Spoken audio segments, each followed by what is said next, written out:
Shalom, bien-aimés de Dieu, je vous salue dans le nom de Jésus, notre Seigneur, notre Sauveur.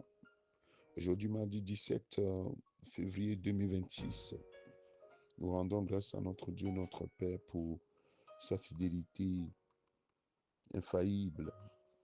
La Bible dit que Dieu est fidèle. Même si nous sommes infidèles, lui demeure fidèle. Et je prie que tu comptes toujours sur sa fidélité.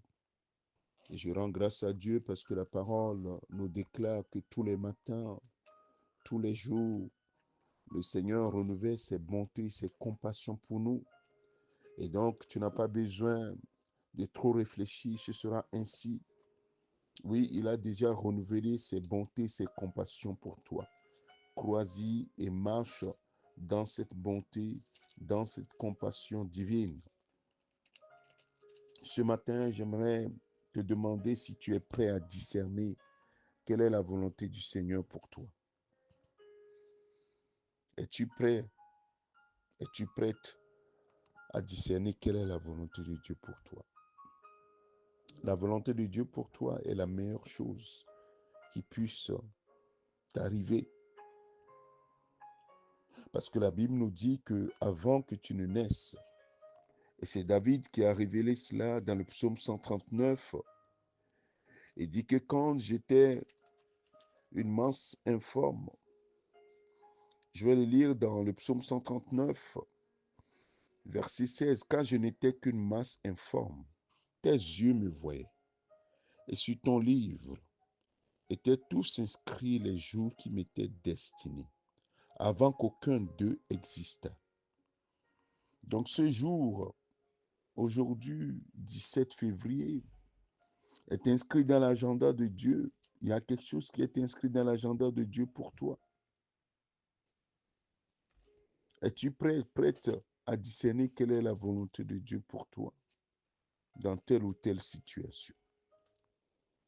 La Bible nous dit dans Romains chapitre 12, le verset 2, ne vous conformez pas au siècle présent, au monde actuel, à l'état d'esprit du monde actuel, mais soyez transformés par le renouvellement de l'intelligence, afin que vous discerniez quelle est la volonté de Dieu, ce qui est bon, agréable et parfait. Ce qui est bon, agréable et parfait.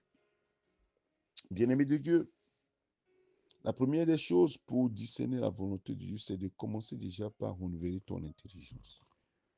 Comment tu renouvelles ton intelligence? C'est d'aligner ta parole, la parole de Dieu,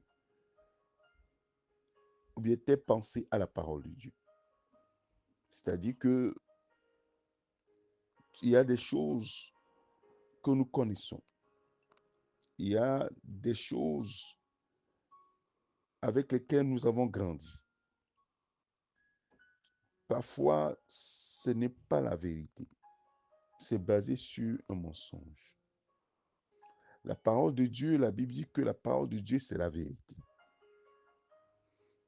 Et donc, nous utilisons la parole de Dieu pour confondre les mensonges qui constituent des forteresses parfois dans nos vies, dans nos pensées. Donc, en alignant tes pensées à la parole de Dieu, à la vérité te libère des liens du mensonge du passé. Et plus tu es libéré des liens du mensonge passé dans les différents domaines de ta vie et même dans la conception des plans de Dieu pour l'humanité, tu commences maintenant par comprendre quelle est la pensée de Dieu. Donc, ça veut dire que ta pensée s'aligne à la pensée de Dieu. Et comme ta pensée s'aligne à la pensée de Dieu, dans une situation ou l'autre, le Saint-Esprit va te permettre de discerner, de distinguer quelle est la volonté du Seigneur, ce qui est bon à faire dans cette situation, ce qui est agréable à faire dans cette situation et ce qui est parfait à faire dans cette situation. Mon frère, ma soeur, c'est la première étape, c'est d'abord aligner ta pensée à la parole de Dieu. Donc, si tu n'arrives pas à lire la parole de Dieu, à la ruminer, à la méditer, à l'examiner, à la tourner dans tous les sens, à l'observer, à voir qu'est-ce qu'elle veut dire exactement. Quand elle a été écrite, quand elle a été adressée, à qui s'adressait cette parole, pourquoi elle s'adressait à cette personne, qu'est-ce que j'en tire pour moi-même. Quand tu commences par faire ça de la parole de Dieu, la Bible dit que cette vérité que tu discernes va briser les chaînes du mensonge et des erreurs qui étaient déjà dans ta vie. Ainsi, tu seras libéré. Vous connaîtrez la vérité et la vérité vous affranchira ou la vérité vous rendra libre. Mon frère, ma soeur, la Bible dit que tu es l'ouvrage de Dieu. Dans Ephésiens chapitre 2, verset 10, il dit, nous sommes son ouvrage ayant été créé en Jésus-Christ pour des bonnes œuvres que Dieu a préparées d'avance afin que nous les pratiquions. Alors dis-moi, mon frère, comment sauras-tu quelles sont les œuvres que le Seigneur a préparées d'avance afin que tu les pratiques? Si déjà tu n'es pas renouvelé dans tes pensées, dans ton intelligence, pour discerner sa volonté pour toi. Ce matin, c'est ce que le Seigneur m'a mis sur le cœur. Mon frère, ma soeur, est-ce que tu es prêt à discerner la volonté du Seigneur pour toi? Si tu réponds par l'affirmation oui, je suis prêt ou je suis prête, alors commence l'étape d'utiliser la parole de Dieu comme règle de conduite, comme guide, comme manuel de vie. Et règle tes pensées, aligne tes pensées à la parole.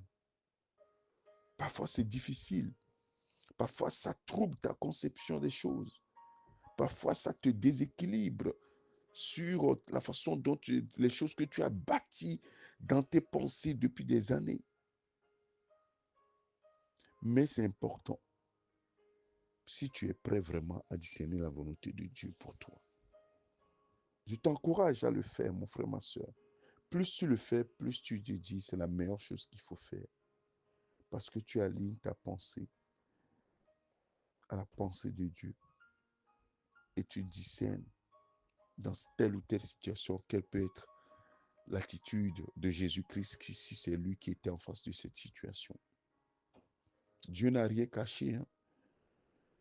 Dieu demande ceux qui le craignent, ceux qui s'approchent de lui, il se révèle à eux. Ceux qui cherchent à le connaître, il se révèle à eux. Ceux qui cherchent à connaître sa volonté, il se révèle à eux. C'est que Dieu connaît d'avance notre cœur. Si notre cœur n'est pas prêt à obéir à ce que Dieu nous dit, pourquoi il va nous le révéler? Puisque nous ne sommes même pas encore prêts. Donc, tout commence par la disposition du cœur. Dis, Seigneur, je me m'humilie sous ta puissante main. Je me m'humilie devant toi. J'ai des pensées, j'ai une attitude, j'ai bâti une certaine connaissance de telle ou telle chose. Mais quand dit ta parole, qu'est-ce que ta parole dit? Ça, c'est la première approche. Deuxième approche, Seigneur, aide-moi à obéir maintenant, à faire de ta parole mon manuel de vie. Et le Saint-Esprit t'aidera au fur et à mesure à mettre cela en application. Et dans toutes les situations, dans les situations qui viennent, le Saint-Esprit même t'aidera à distinguer ce qui vient de Dieu, ce qui ne vient pas de Dieu. Que le Seigneur bénisse ces paroles dans ton cœur. Médite-la. Médite-la, tourne-la dans tous les sens. Vois si ce n'est pas la meilleure chose qui puisse t'arriver. Nous allons prier. Père, merci à toi pour ta fidélité et ton amour envers nous. Bénis encore ces paroles dans nos cœurs. Aide-nous à être des enfants obéissants, des enfants qui veulent discerner la volonté de leur Père afin de marcher parfaitement comme le Père veut. C'est pourquoi, Père, nous te prions, aide-nous par ton Esprit Saint. Oui, tu l'as envoyé déjà en nous, avec nous, pour nous conduire dans toute la vérité, pour nous rappeler ta parole et nous permettre de discerner ta volonté, ce qui est bon, agréable et parfait. Aide-nous, Saint-Esprit, oui, à avoir cette distinction. Aide mon frère, aide ma soeur. Dans ce monde de ténèbres, où chacun donne son opinion, où chacun a une pensée sur les sujets, donne-nous de connaître la pensée de Dieu à chaque fois et dispose notre cœur à être dans cet état d'esprit. Que toute la gloire, l'honneur et la célébration soient à toi, Père. C'est au nom de ton Fils Jésus-Christ que nous avons ainsi prié. Amen. Que le Seigneur te bénisse, mon frère, ma soeur. Je te souhaite une excellente journée dans la paix du Christ et ton serviteur, Pasteur Alexandre.